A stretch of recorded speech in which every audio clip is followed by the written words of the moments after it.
بسم الله الرحمن الرحيم، والصلاة والسلام على رسول الله الكريم. معالي وزير الزراعة الأكرم المهندس خالد حنيفات، أصحاب السعادة والعطوفة، الزميلات والزملاء، السادة الحضور، من أراد أن ينظر إلى بقعة من بقع الجنة فلينظر إلى بيت المقدس. في القدس أبنية حجارتها اقتباسات من الإنجيل والقرآن. إنها القدس عاصمة فلسطين، هكذا هي وستبقى إن شاء الله، شاء من شاء وأبى من أبى. معالي وزير الزراعة الأكرم، الحضور الكريم، اسمحوا لي بداية بوقفة تضامنية تعبيرا عن رفضنا للقرار الجائر بحق القدس وفلسطين والأمة العربية والإسلامية.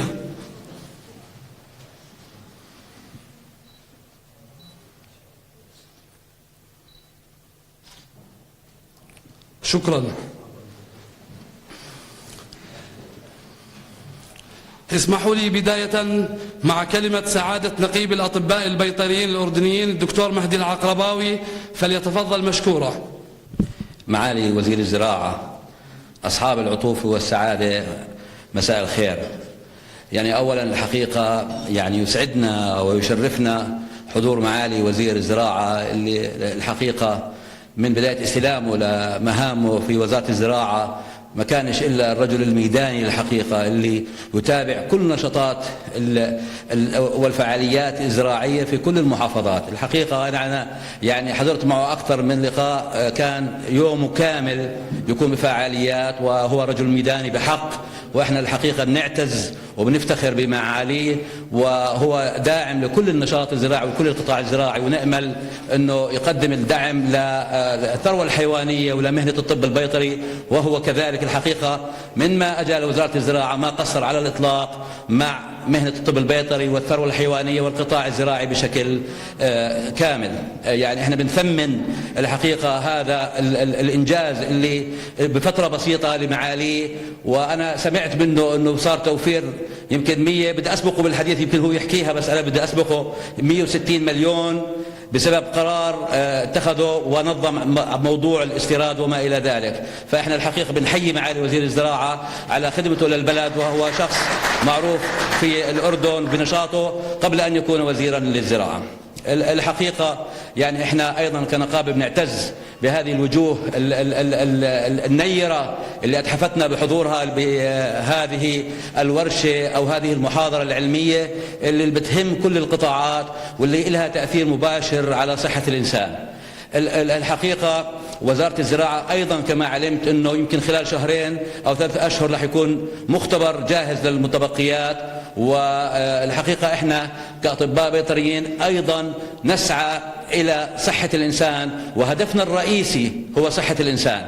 لذلك التعامل مع الأدوية البيطرية وكل المواد التي تستخدم للحيوانات يجب أن تكون ضمن ضوابط وقوانين وأنظمة مطلع فيها، ويجب أن يقوم فيها الأطباء البيطريين والأطباء البيطريين فقط، لأنهم هم أصحاب الاختصاص. ووزارة الزراعة أيضا بالتعاون مع نقابة الأطباء البيطريين عاقد العزم على تنظيم هذا القطاع بحيث أنه يصل لحوم صالحة للاستهلاك البشري وقيمتها الغذائية عالية وخالية من المتبقيات، ليست لحوم فقط وإنما كل المواد الغذائية التي تنتج في المملكة الأردنية الهاشمية، سواء القطاع النباتي أو القطاع الحيواني. أنا لا أريد أن أطيل، نشكر حضوركم الحقيقة ونثمن تعبكم بهالأزمة اللي موجودة في مدينة عمان للوصول إلى هذا المكان، وأهلا وسهلا فيكم. شكرا جزيلا. هلا الدكتور مهدي كفى ووفى مع الوزير، بس أنا لابد أني أرجع أحكي شغلة: من لا يشكر الناس لا يشكر الله. اسمحوا لي أيها الحضور الكريم بالتعبير عن خالص شكرنا وتقديرنا واحترامنا لمعالي وزير الزراعة المهندس خالد حنيفات على تفضله بتلبية دعوتنا لرعاية هذه المحاضرة، وعلى الجهود الكبيرة والمتميزة بالتواصل معنا كنقابة الأطباء البيطريين، باعتبارها جزء وشريك مهم فيما يخص الثروة الحيوانية وصحة وسلامة المواطن. بداية ونهاية ودائما بحب أوجه لك كل الشكر باسمي وباسم الهيئة العامة، وبتمنى أنه تستمر في وزارة الزراعة لنحقق معا سويا ما يصبو إليه المواطن من غذاء آمن وصحي وسليم. والآن مع كلمة معالي وزير الزراعة فليتفضل مشكورا. بسم الله الرحمن الرحيم.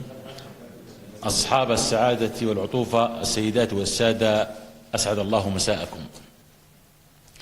لا نحتاج إلى أدلة ولا أمثلة تثبت أهمية الغذاء في حياة البشر، وكذلك نقول عن أهمية سلامة هذا الغذاء وصلاحيته للاستهلاك البشري. لكن يلزمنا الحديث أكثر عن الأمن الغذائي الذي لا يعتمد فقط على توفير كميات كافية منه للناس، بل أيضا الحرص على أن يكون غذاء مأمونا ومضمون النتائج. ولعل هذا هدف من أهم الأهداف التي نسعى في وزارة الزراعة على تحقيقه، لا سيما في الغذاء على اللحوم وما ارتبط بها من رعاية صحية سليمة للثروة الحيوانية وكل منتجاتها التي يستخدمها الإنسان كمادة على مائدته الغذائية. الحضور الكريم، إن استخدام الأدوية البيطرية وتحييد تأثيرها على صحة الإنسان على المدى البعيد هو ما تسعى الوزارة إلى تكريسه كثقافة وإجراءات وتشريعات تنظم هذه العملية. وعلى الرغم من الارتباط الوثيق بين الجانب الصحي المتأتي من سلامة وجودة المنتجات الغذائية من اللحوم ومشتقاتها مع الجانب الاستثماري التجاري في الثروة الحيوانية، إلا أننا نسمع عن أحداث صحية عالمية مرتبطة بالمتبقيات الدولية الدوائية البيطرية وتأثيراتها السلبية على صحة الإنسان وعلى المادة الوراثية DNA، وانتقال هذا التأثير السلبي إلى المواليد الجدد والتسبب بتشوهات في أجسادهم كما حدث في بعض الدول المهمة قبل سنوات لا قدر الله. الضيوف الكرام، من هنا فنحن نؤمن بأن توفير البيئة الفنية الطبية المختصة وترسيخ ثقافة الاستخدام الأمثل للأدوية البيطرية والالتزام بالرأي الطبي المختص في تحييد خطورة هذه نقابة الطب البيطريين، حتى ما يقولوا لا مهندسين زراعيين ولا إنتاج ولا صيادلة، الأعداء التقليديين يعني. والالتزام بالرأي الطبي المختص في تحييد خطورة المتبقيات من خلال الالتزام بفترة أمان وغير هذا من الإجراءات الكفيلة بتحقيق مزيد من شروط السلامة العامة في طعام الناس. وهذا ما نفهمه من اهتمام المنظمات العالمية كمنظمة الصحة العالمية والمنظمة العالمية للصحة الحيوانية ومنظمة الأغذية والزراعة للأمم المتحدة، التي وضعت التشريعات واللوائح الناظمة لضمان سلامة المنتج من المزرعة وصولا إلى المائدة. فالحقائق تقول بأن ما يزيد عن 80% من الحيوانات التي تربى لأغراض الإنتاج الحيواني تعالج بأحد الأدوية في مرحلة أو أكثر من مراحل حياتها الإنتاجية. بعد دخول الأدوية لجسم الإنسان فإنها تتوزع إلى كافة الأنسجة، ثم بعد فترة من الزمن تطرح خارج الجسم، إما بشكلها الذي أعطيت به أو على شكل نواتج تحلل. وتختلف فترة طرح الأدوية من جسم لآخر ومن دواء لآخر ومن حيوان لآخر. الإخوة الكرام، أرحب بكم مجددا وأشكر ضيف المحاضر وأشكر نقابة الأطباء البيطريين والشركة القائمة على هذه المحاضرة. قبل أن أترك لكم الحديث أريد أن القول بأننا في وزارة الزراعة قمنا بتجهيز مختبر لفحص المتبقيات ليبدأ العمل خلال بداية العام 2018، وتم إعداد خطة من قبل مديرية البيطرة قسم الصحة الحيوانية متعلقة بالجراثيم المقاومة للمضادات الحيوية، تتضمن مراجعة التشريعات والتعليمات ونشر الوعي بين الأطباء البيطريين ومربي الثروة الحيوانية، وكذلك الشروع ببرنامج استقصاء ورصد بالتعاون مع المنظمات الدولية. ختاما، حفظ الله الأردن قويا منيعا في ظل راية الهاشمية، والسلام عليكم ورحمة الله وبركاته.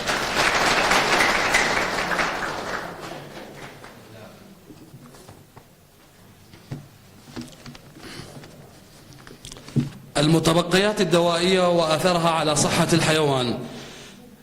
ندعو الآن السيد أنيل يتقدم بهذه المحاضرة، نأمل أن تنال استحسانكم وإعجابكم. Thank you, Dr. Majdi.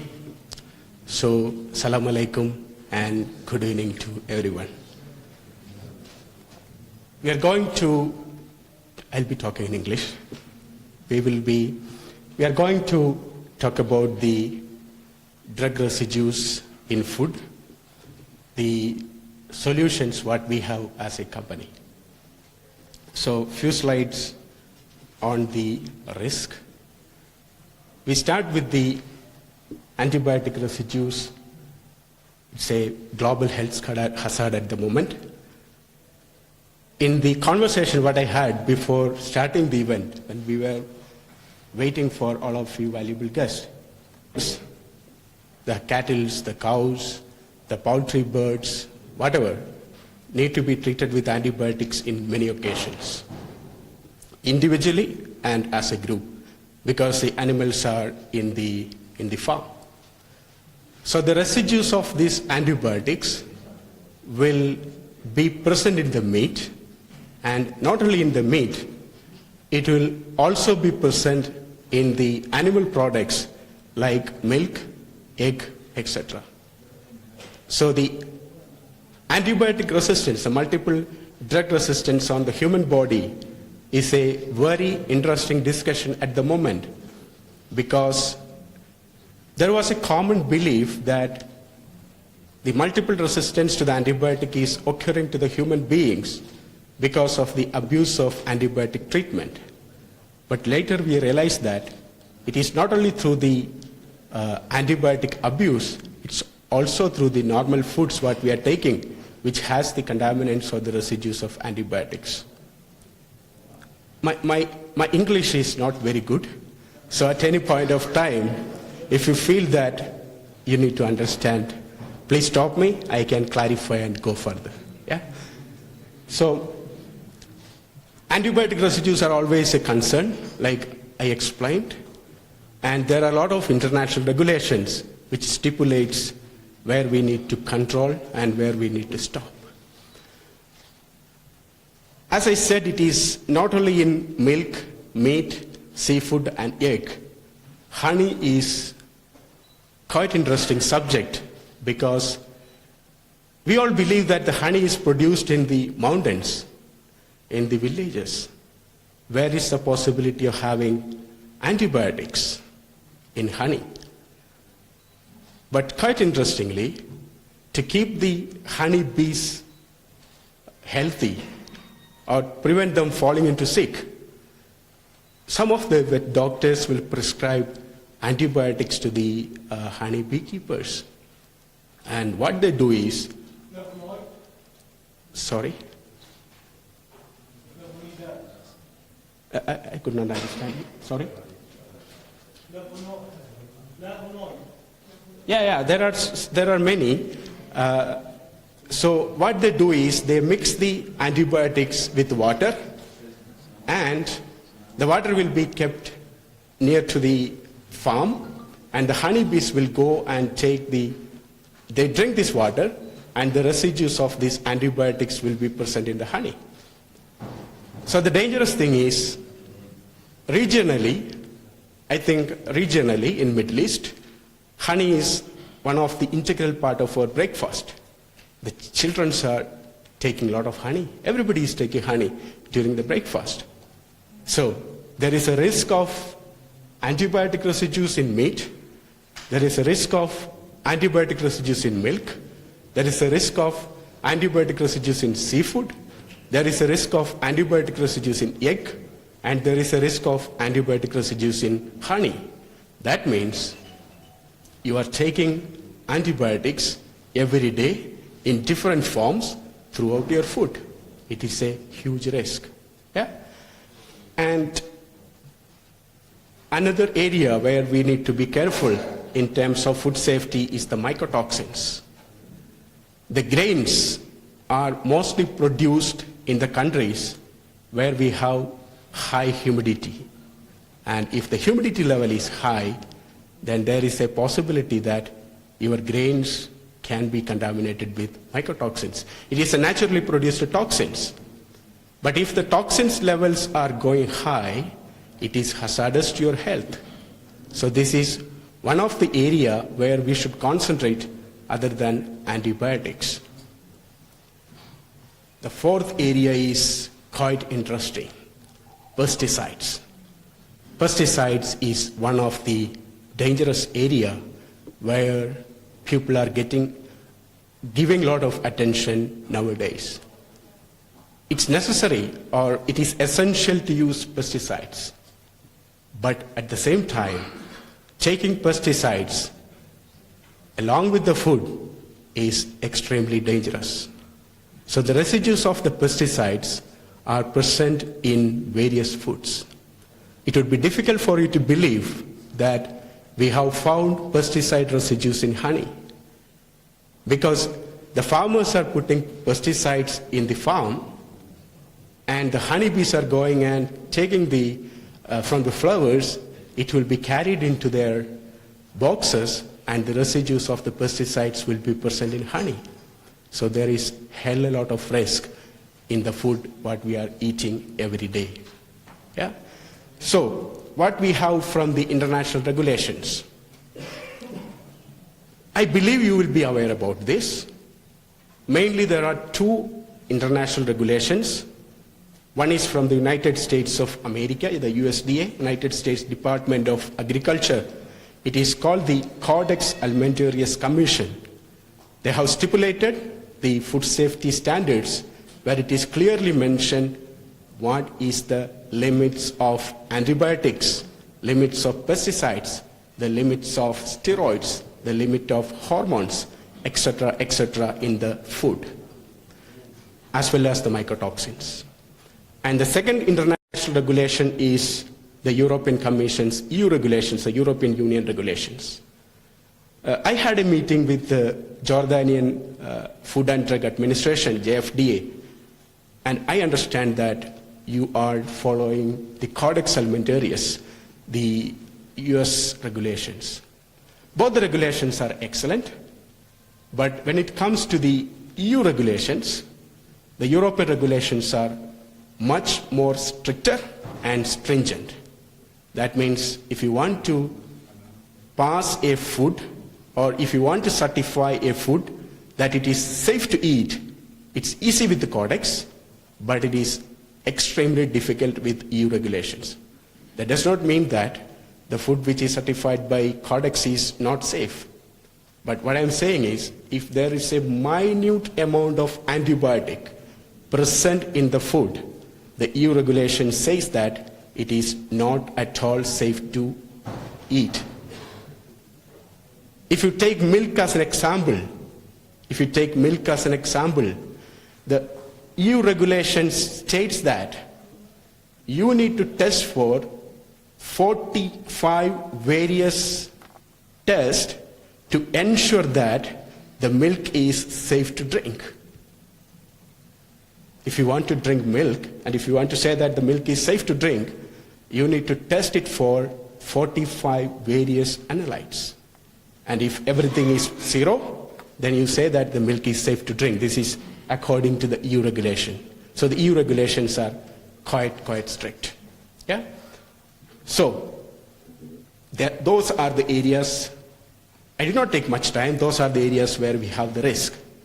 So here, Randux as a company having a proper solutions to help you. Before going to the helping solutions or the testing solutions, I would like to introduce our company, who we are. Randux is a company based in the Northern Ireland. It has been established in 1982 by Dr. Peter Fitzgerald. We started in 1982 with 14 people, 14, and Dr. Peter Fitzgerald is extremely interesting in the research and development. Through the effort from 14 people in 1982, today we have grown into a multinational company with 1,400 employees with manufacturing plants in 5 different countries.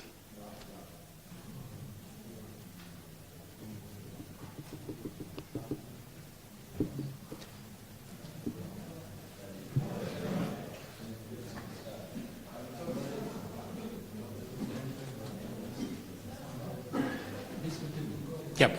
So within Randux, we have 5 divisions, and Randux Food Diagnostics is just one out of that. So what is Randok's food diagnostics? Here you have a small video, just this corporate video to show what are the areas where we concentrated.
So basically we are ensuring with science that the food what we are eating is safe to eat.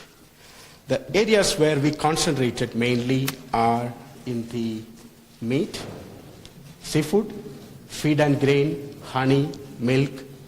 Probably you are not much interested into the wine. Today, our system being installed in the US Department of Agriculture, Ministry of Agriculture in Saudi Arabia, Department of Quarantine in Indonesia, Sensica in Mexico, Quality and Conformity Council in United Arab Emirates, Department of Livestock Developments in Russia, Agriculture and Forestry Fisheries in South Africa, ANSES in France, AGES in Australia, FSSA in India, and Agricultural and Fisheries Commission Department in Hong Kong. Why I'm talking about it, it's not scientific, but these are the well-known testing and certification laboratories for food safety around the world. All of them are using our technology to ensure that the food they are serving to the citizens of their country are safe to eat. So let us go to the technology.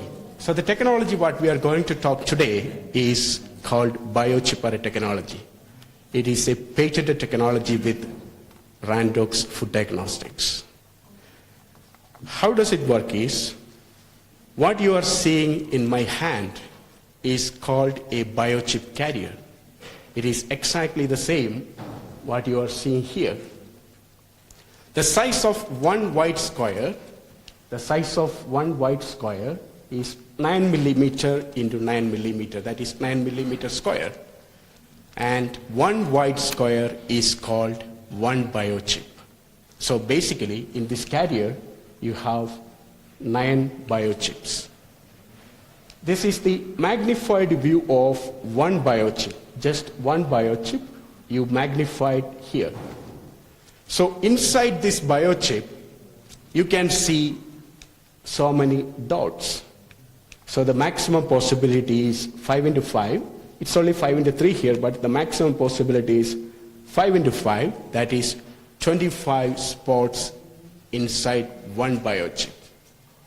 If you are using the biochip for testing the antibiotics, each spot will be representing one antibiotic. That means inside one biochip, you can have a possibility of having 23 different antibiotics. So you process your sample here in one biochip, one sample, one meat sample. And if any of those 23 antibiotics are present in that sample, that will be detected and you get the concentration in parts per billion, whatever the antibiotic is, whatever the food material is. Yeah? So, more clearly, if I speak, This is the real example of one of our biochip.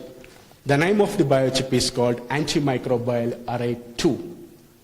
So if you look here, the magnified view of one white square, inside this biochip, we have quinolones, ceftiophore, thiamphenicol, streptomycin, tylosin, and tetracyclines.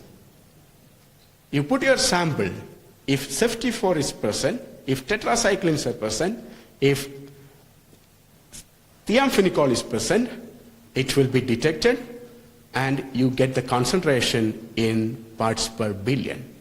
So this is the beauty of the technology. Yeah? So to use this technology, you have to have an analyzer called evidence investigator. So evidence investigator is basically this. It's white in background, so it's not very visible. But if you keep it on a table, then it is a tower type analyzer. If it is a table, the size of the analyzer is only this much. It comes with the computer and accessories. So one normal table, office table, is sufficient to keep this analyzer. So you take your cartridge, put your samples, process your samples, and insert the sample cartridge into this machine, and it reads and calculates the result, and the software will produce a result for you. Yeah? So you will be wondering, in a carrier there are 9 biochips. So if I don't have 9 samples, what I will do, because this is for one sample, the second sample, the third sample, so and so to 9 samples. So you will be wondering, if I don't have 9 samples, what I will do? We thought about it. So you can remove the biochips and you can run 3 samples at the same time. Or if you want to do the quality control, put your first quality control and the second quality control and 1 sample. It's up to you. Or 1 sample, one quality control and 2 samples. It's up to you. If you have more than 3, add your second row, and that gives you the flexibility of up to 6. And then it goes up to 9. If you have more than 9 samples, you have the possibility of processing 6 of this at the same time. That means 54 samples at the same time. So with this system, even if your laboratory has 3 samples in a day, or even if you have 200 samples in a day, it can be processed on this analyzer. It's very simple to use. Yeah. We have another analyzer called multistat. I will not be talking much about this now, but there is a slide at the end, and I will talk about this at that point of time. Now we will go into the different kind of antibiotics and other tests which is available with Randox Food Diagnostics. So, do you understand this biochip? Is it clear? Okay. So, basically, what you need to have is, you have to have the analyzer called evidence investigator, and you need to buy different biochips. So the first biochip, what I'm going to introduce to you, is called antimicrobial array 1 ultra. Antimicrobial array 1 ultra. It's just one type of biochip. What we have in this biochip. So in this biochip, you have all the various sulfonamides. That means you remember the dots, and each dot will represent each of these sulfonamides. So something like this: sulfodimethoxin, sulfodiazine, sulfodoxin, sulfomethoxazole, sulfomethoxazole, etc. It's so difficult for me to read. So the applicable industries or the matrices are the tissue, honey, and milk. When I say tissue, it could be meat, any kind of meat, poultry, beef, goat, whatever you want, seafood, any kind of seafood, prawns or shrimps or fish or whatever it may be. Honey, milk means the raw milk, the processed milk, the cheese, any kind of dairy products. You process it inside, put it in the analyzer. If any of these sulfonamides are present, that will be detected, and you get the concentration in parts per billion. So what is the sensitivity? It is brilliant. you will be the technical people, the scientific people will say, wow, because if you look into the limit of detection, this is the sensitivity. If you are checking the honey, if your sample has 5 parts per billion, our technology is capable to detect that. If your milk sample has 0.6 parts per billion, our technology is capable to detect that. If the tissue has, any kind of tissue which has a lower concentration of 6.5 parts per billion, then that will be detected. That means, remember, it is in parts per billion. So, even if there is a very minute residue, that will be detected. Why we come down to such a low limit of detection? Because if you remember the 2 international regulations, the Codex Alimentarius and the EU regulations, I said that the EU regulations are very, very strict and stringent. Randox Food Diagnostics is in complete compliance with EU regulations. So, whatever the kind of minimum residue limit you have, our technology is capable to detect that. Yeah? So, this is the specificity. Wonderful. So, excellent sensitivity and excellent specificity. The second biochip is already explained, the antimicrobial array 2. We have ceftiophore, quinolones, thiamphenicol, streptomycin, tylosin, and tetracycline. Again, if any of these antibiotics are present in any of these samples, that will be detected and you will get the concentration in parts per billion. Interestingly, here you have feed and here you have urine. So you will be wondering why we have feed. Because the animal feed, some animal feed manufacturer says that if you give our feed, your cattle will become more healthy. What does it mean? The feed has antibiotics. The farmer doesn't know about it. You slaughter your animal and your sample been captured by any of the government authorities, and if they find antibiotic residues, there is a possibility that your farm will be closed forever and you will have some fine, but it is not in your knowledge. So if there is a industry where it produces meat, you have all the possibilities to check the animal feed. The second thing is the urine. If you have a slaughterhouse and after killing the animal, you are testing the tissue and you are finding out there is some antibiotics, you have to discard the meat, you cannot use it. But before killing the animal, if you have the possibility of testing the urine, and if you find that the antibiotic residues are present in the urine, you don't need to kill the animal. You can allow the animal to live for a little bit more time, and the residue limits will come down, and once it reaches to the safe limit, then you can slaughter the animal. So these are the variable possibilities. Let us go to our next array. It is called the antimicrobial array 3. So what does it mean is it's a different type of biochip, that's all. Okay, so on antimicrobial array 3, we have avoicid, amoicid, HD, and some, the nitrofurands and other stuff. So the tissue, prawn and shrimp and the honey, basically the seafood and honey. We have one biochip called antimicrobial array 3 only for chloramphenicol. The people, those who are into the seafood industry, probably you will be knowing that chloramphenicol is always a concern. So if you want to test only for chloramphenicol, then take this biochip and it gives the result for chloramphenicol. Check the limit of detection for milk, 0.04 parts per billion. It is brilliant. Yeah. The antimicrobial array 4 is only for honey at the moment.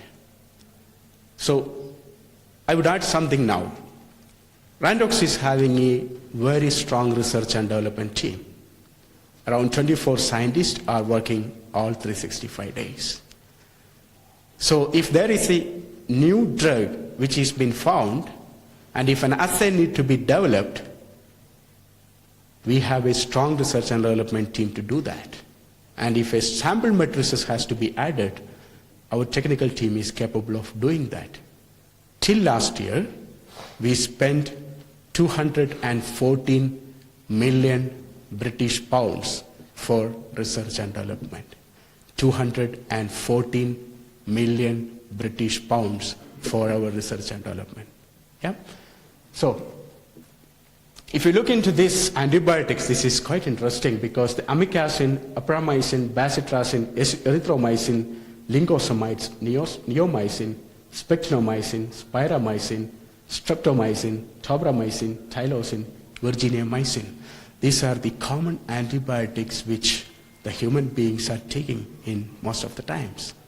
So if you are taking honey with the residues of some of these antibiotics every day and you become resistant to this antibiotic, you go to the hospital and the physician will prescribe some of this. You will take it, but it will not work on your body. Later, you will understand that you are resistant, but you will think, how I become resistant? The source is the honey. It's extremely dangerous. Unless otherwise you test for it, you check for it, you screen for it, you will never know that the food you are taking is contaminated with the residues of antibiotics.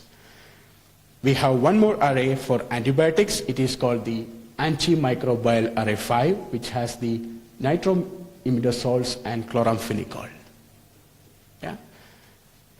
Before going further, I will give you a short example. I was with the Ministry of Agriculture in Oman a few months ago.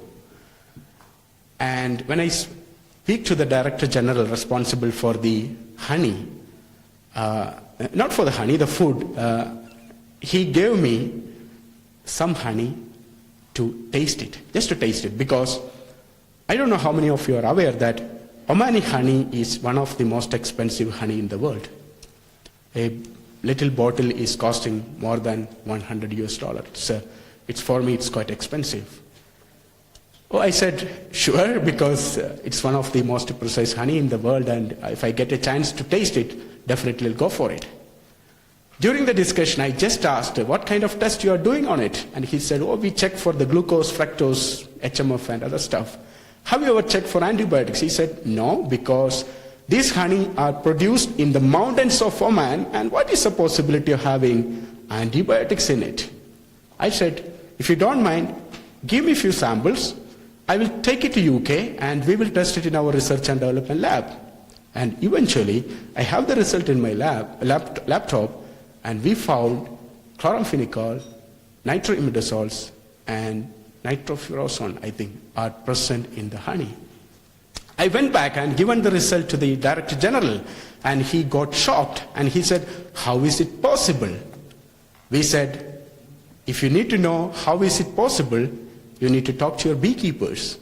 We went back and spoke to the beekeepers, and we realized that they are giving antibiotics in water. Some of the vet doctors are prescribing them. So there is a possibility at all the times. Quite interesting area, something called anthelmintics. Veterinarians will know about it. To prevent the parasites growth on the animal body, you prescribe anthelmintics. And the residues of anthelmintics could be present in the meat. And these drugs has the antibiotic properties. So taking food with anthelmintic residues throughout the year is not good for your health. Our system is capable to detect the residues of anthelmintics in the food. Not only the anthelmintics, we have also the possibility of checking ivermectins. Ivermectins are again the medication which is given to prevent the growth of parasites. For the poultry birds, then the beta agonist, the silpetrol. This is more into the industry where they use it as a growth promoter. You know, it's not only to prevent to keep the animal safe.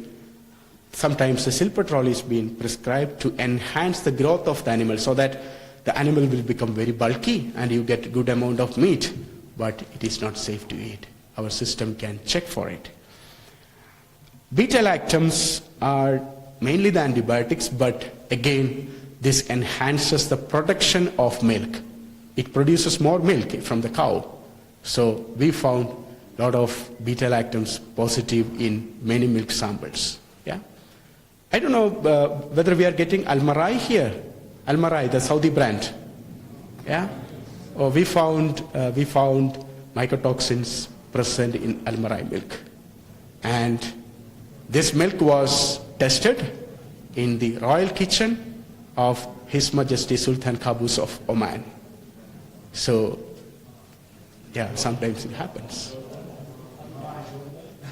Almarai is Saudi, isn't it? It is from Saudi, yeah. Another area, yeah, I think we can go for a discussion at the end. Yeah, so very interesting. I can understand this. Wherever we talk, it makes a lot of excitement, a lot of talks and discussions. But I would request you to listen, and then we can go for a talk at the end. So another area where we can give a solution is the coccidiostads.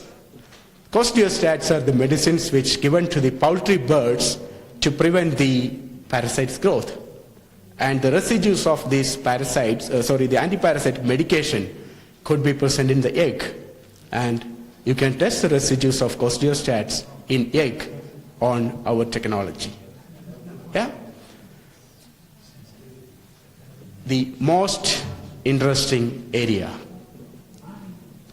There is a common talk that the poultry birds are always fed with growth promoter hormones and synthetic steroids. So antibiotics is one area where you are treating the birds or you are treating the animals to keep them healthy, but the hormones and the steroids are given to the poultry birds and to the animals to enhance the growth of the animal or to enhance the growth of the poultry birds. So in my home country in India, there is a common talk that don't eat too much of chicken because the chicken has a lot of residues of hormones.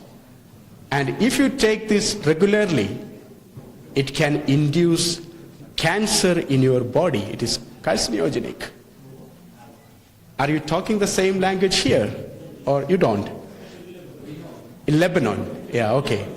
So there is a common fear that the meat is having the residues of hormones and synthetic steroids. So I would request you to discuss later if you don't mind.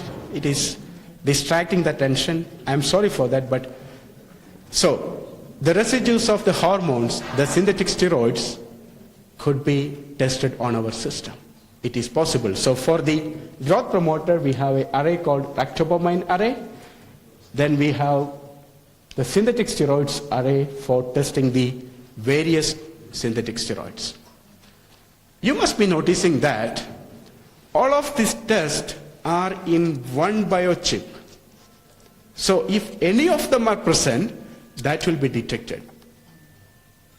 Any of the other technology you are using for screening, they won't give you the group. You will have to test it for a one by one. Yep.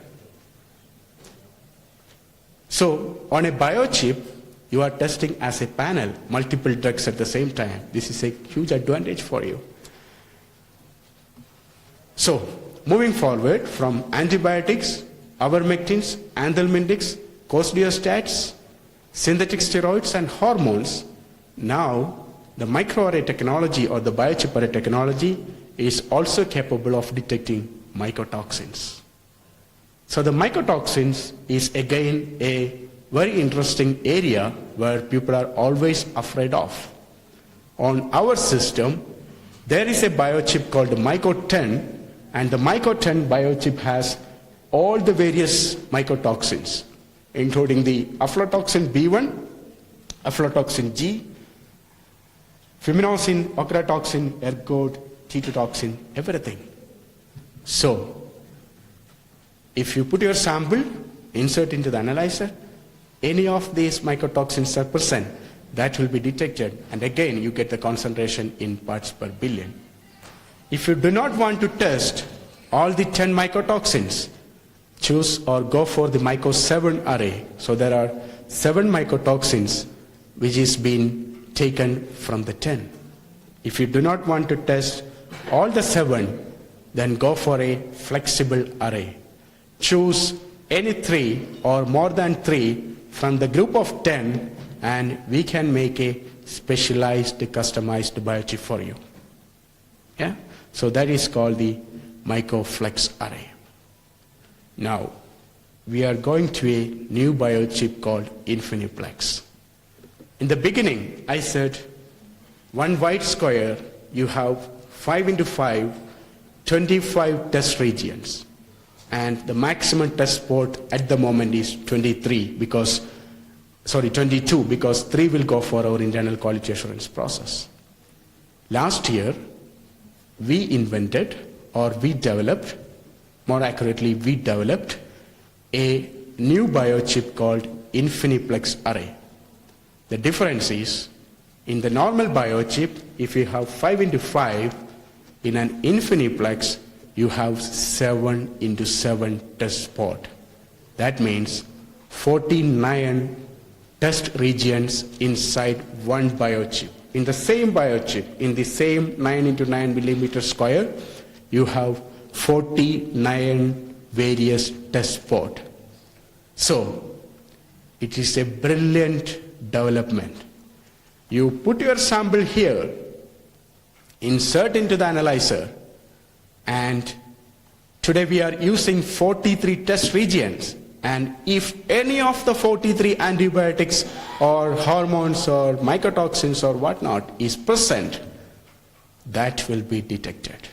So one single test gives you the result for 43 various tests. It's time saving. If any of you are associated to any laboratory where you are testing any of your food materials today at the moment, just think about the methodology what you are using today and how it will be helpful if you use a Infiniplex. If you go for ELISA, one test is one test and it takes nearly 2 hours. So imagine if you want to test 43 various analytes, it takes almost a week to complete the test. But on biochip array technology, you put your sample, insert into our analyzer, and just in 17 minutes, you get the result for 43 analytes. It is a brilliant, amazing, incredible development from Randox. So this is the analyzer which I said I will talk to you at the end. There is an analyzer called Multistat. What you need to do is, you put, at the moment it is validated only for milk, so you put your milk sample here, insert into the analyzer and press the start button, and you get the result for 43 analytes at the same time. So for the investigator, the analyzer which I introduced to you at the beginning, the tower type, the white analyzer, you definitely need to have a laboratory expertise to operate the machine. But if you want to, that's all, the 3-step will give you the result of 43 analytes in 17 minutes. Yeah? Something which I wanted to highlight here is the customer support. If you decided to have our system in any of your institution, one of our scientists will come from UK and he will install the system. He will train you on the sample preparation, he will train you on the assay protocol, and he will train you on the result interpretation. It is not done by the local company. Randox will directly do the installation and training. It is a 5-day course, free of charge. And at the end, if you are completely successful on your training, Randox will issue a training certificate for you on biochip array technology. At any point of time, If there is a breakdown, we have a local technical team in Dubai. One application technical scientist is available in Dubai. He will normally fly within 48 hours to your country, and he will look into the system. If that is not possible, or if he could not rectify the issue, the local support from Dubai could not rectify the issue, our technical team from UK will intervene, and normally that will end there. One more step. If that did not resolve the issue, our research and development will connect the system from UK to Jordan, and they will look into the system remotely, and they will find out what is the issue, and they will tell the engineer at the site to rectify, how to rectify the problem. So what does it mean? That if you have a confidence and if you invested on our technology, we will ensure that the system is being utilized to its optimum level, and you are happy and satisfied at all the moment. I'm giving a commitment as a representative of Randox Food Diagnostics from the manufacturer directly. We will take care of you. Yeah? Our technology has been accredited by OAC and USDA. This is the two major accreditations in the food industry. Independently, we have accreditations from Turkey, we have accreditations from UAE, we have accreditations from Australia, Austria, but these are the two well-known international accreditations which is recognized everywhere in the world. And that's all for today from me. So, if any of you have any questions, more than happy. Thank you so much. Thank you so much. Please. I think there is a mic available, so if you want to use it. Sorry. Please. First question is about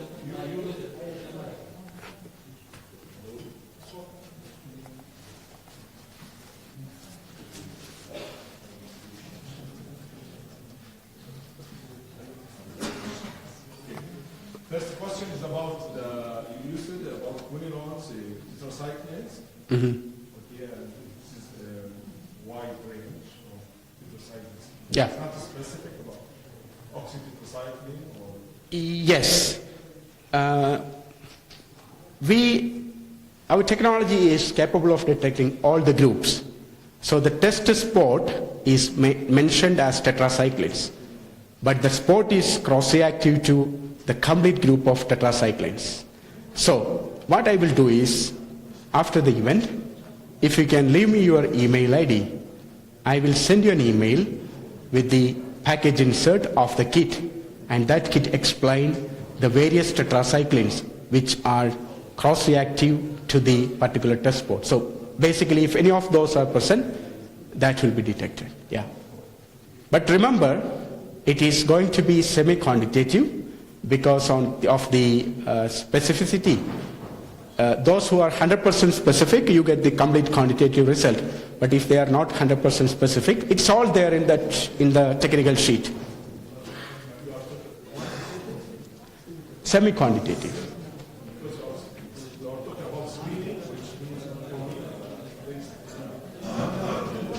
Oh, exactly. We are still on the screening, but remember, our technology has 97.5% correlation with the confirmatory technology.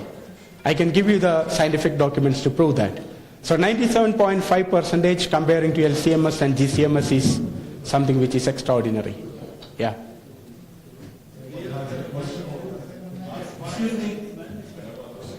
Yep. Oh, you want to see about the sample preparation? Okay, I can show you that. Yeah.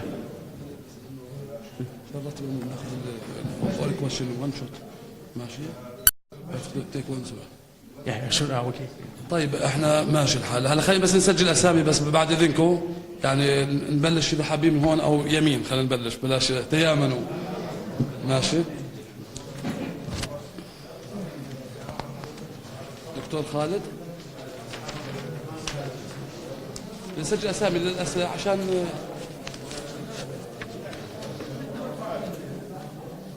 طيب دكتور بشار ماشي دكتور أكرم أكيد خلص. No problem. I think we have the time. So we are at 7:30, so we have the time. We can ask. Yeah. We will show that. Okay. Yeah. So I'm going to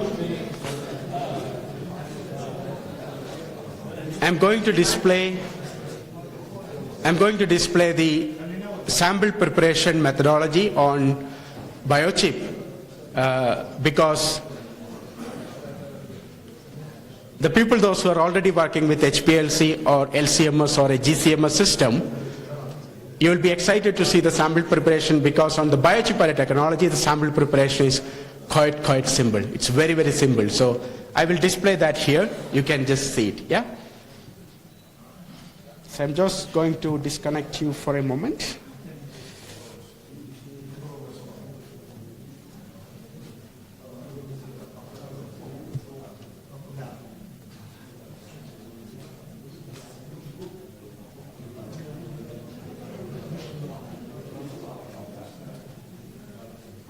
It's not disconnected.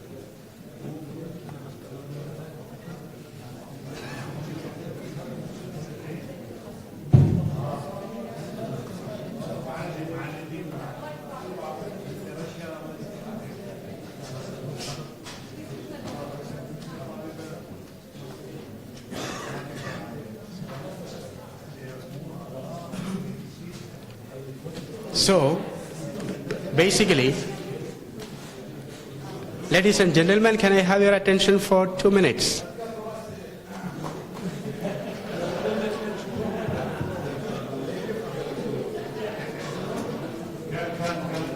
Yep. So, if you look into the package insert, the technical data sheet of antimicrobial array 1 Ultra, when you buy the kit, you always get a sheet like this, and if you go here, it explains the sample collection and preparation. So how do you prepare the sample? So the first step is weight 1 gram of honey.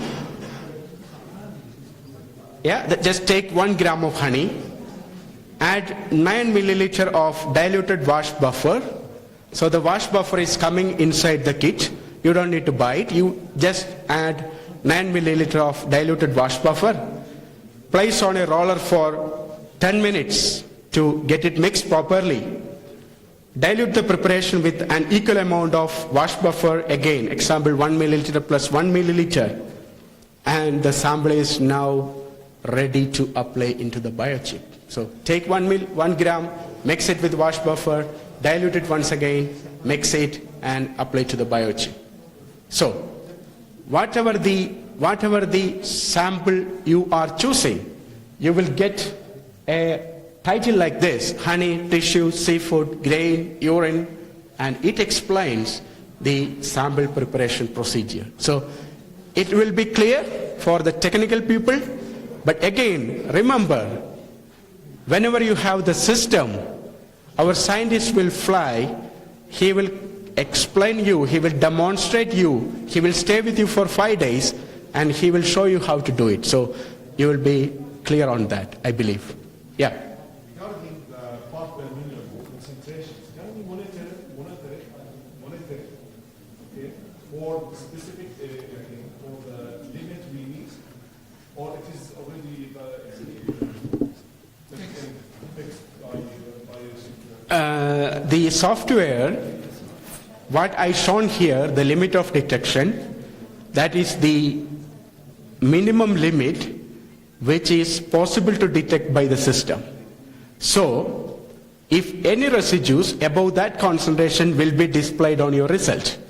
But individually, each and every country will have its own peculiarity on the residue limit, and then you decide at what level you can accept the sample and what level you have to definitely. Yeah. Because when your limit is, assume that it is 50 parts per billion, if your limit is at 50 parts per billion, and if the instrument is detecting 25, the result will be 25 parts per billion, and you will understand that it is lower than 50, so you can accept the sample. We cannot make limits for individual countries because, globally, you need to look into any regulation. So we abided with the EU regulations. So that's the reason. Because EU says even if there is a very low residue, you just discard it. We never know how many of them are discarded, but it is the regulation.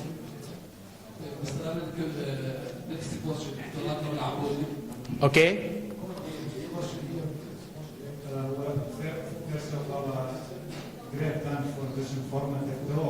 Thank you so much. My question is, our interest in food is not present or not. For each country there is a regulation, whether you are talking about pesticide, antibiotic, microtoxin, there is a maximum residual limit. Yes. So the main interest of the examiner or the inspector is the level above the MRR or below the MRR. Yeah, exactly. I mean, if the test is not quantitative, it will be of not that much use for us. It is a quantitative system, so It is not. You didn't say that you can get the quantity of the residue. oh yeah, of course, yeah. How much residue is present or not? It is possible because what I said is you process the sample, put it in the analyzer, and if any of the antibiotics are present, that will be detected and you get the concentration in parts per billion. It is you get the semi-quantitative result. From the chips you get Exactly. or not present. Yeah, no. You have the limit. You have the limit of the detection. Yes. And not the real concentration. No. The software, how does it work is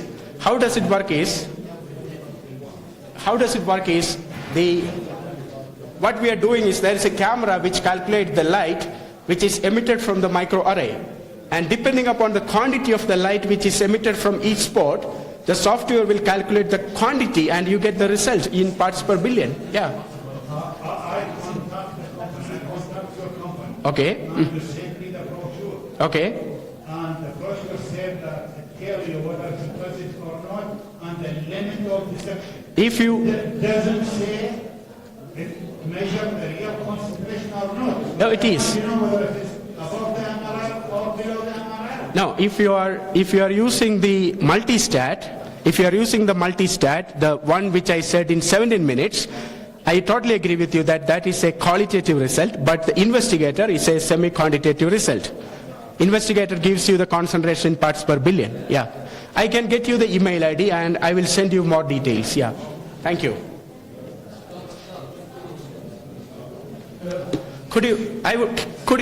Can I request the participants to be silent if somebody asks the questions, because I don't understand the question properly when you talk. I apologize for this, but that would be brilliant. Oh, I don't have. Yeah, please, doctor, please. Excuse me. You were talking about the extraction of honey only. What about the tissue? Oh, sure. Feed. It needs more preparation and more tissue sample preparation. Here you have the milk. Here you have the tissue. So, what About the extraction for the tissue. This is the tissue. So what you need to do is take 1 gram of homogenized tissue, add 9 milliliter of wash buffer, vortex a sample for 30 seconds, centrifuge for 10 minutes, collect 200 microliter of supernatant and dilute with the 200 microliter of working strength wash buffer. Again, the wash buffer is coming with the kit. Vortex before application to the biochip, and that is ready for the application to the biochip. So these are the 5 steps you need to do for the sample extraction on tissue. Yeah. Yeah, but I know that you were talking about the ELISA, it will take more time, but reading in the ELISA after preparation, the sample, it's only take not more more than 5 minutes. Not only for this, but if you take the complete picture into the consideration, what is possible with our system, the antibiotics, the hormones, the steroids, and everything, if any of the people here are using an LCMS or GCMS system, some of the test results you will get on the next day. It takes more than 24 hours. But the longest assay on our system is 5 hours, 30 minutes. So you get the result within 6 hours. So that is the reason why I said, I mean, it could not be may not be applicable for everything, but there is a huge difference. Our system, the longest assay is 6 hours, 5.5 hours. But in some of the assays, in LC or GC, it can go more than 24 hours. Yeah, but still the same. It's quantitative and qualitative. Oh, this. Oh, I perfectly agree with you. Quantitative and qualitative. I perfectly agree with you. This is semi-quantitative, but on a LCMS or a GCMS system, you get the perfect quantity. But at the same time, you need to remember that if you have more number of samples, if you want to screen specifically for one component, in LC, it takes a huge amount of time. So we always stay one step before LC. So you screen your samples with our system, and most of the laboratories where we have our system, you screen the samples with investigator, and the positives which comes from this, if necessary, you go to a LC or GC system for confirmation.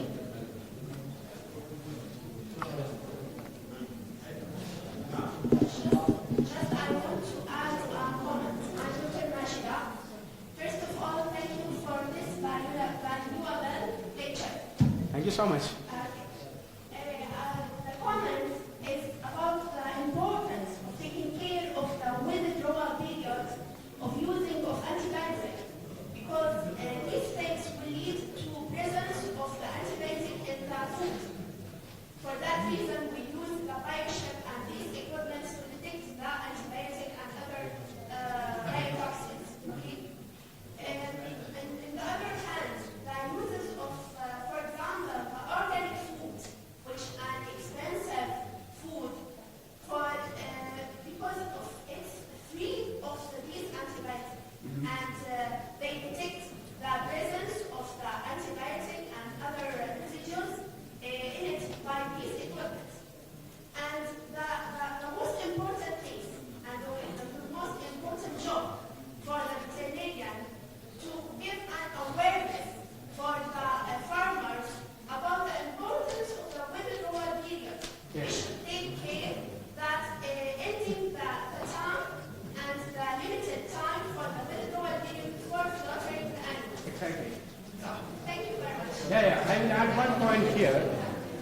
Thank you so much, Doctor. I will just add one point to the point what is expressed by Dr. I forget the name, but it was very valid. You can control the antibiotic usage inside your country.